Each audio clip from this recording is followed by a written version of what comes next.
पालघर जिल्ह्यामध्ये अपघातांच्या घटनांमध्ये दिवसेंदिवस वाढ होताना आपल्याला दिसते। तर शनिवारी 8 मार्चला रात्री एक भीषण अपघात झाला आहे। भोपोली गावाच्या हद्दीमध्ये हा भीषण अपघात झाला आहे।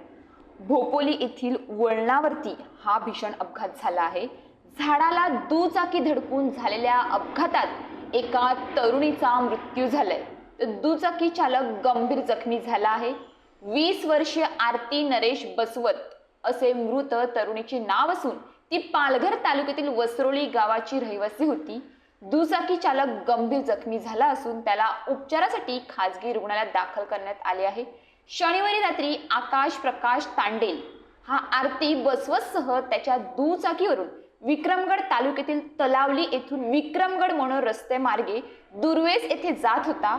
रात्री 9 वाजण्याच्या सुमारास भोपोली गावाच्या हद्दीत भरधाव वेगात असताना त्याचे दुचाकीवरील नियंत्रण सुटल्याने दुचाकी रस्त्याच्या कडेला असलेल्या झाडाला धडकून अपघात झाला आहे। दुचाकी क्रमांक MH48CS0420 हा गाडीचा क्रमांक आहे। तसेच अपघातात दुचाकीच्या पाठीमागे बसलेली आरती बसवत गंभीर जखमी झाल्याने तिचा मृत्यू झाला। तर दुचाकी चालक आकाश तांडेल गंभीर जखमी झाला होता, त्याला उपचारासाठी खासगी रुग्णालयात दाखल करण्यात आले आहे।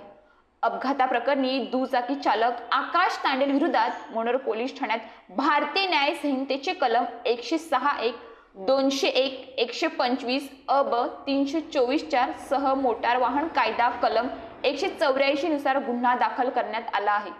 न्यूज पोलीस रिपोर्टर अपू बुकले, भोपोली।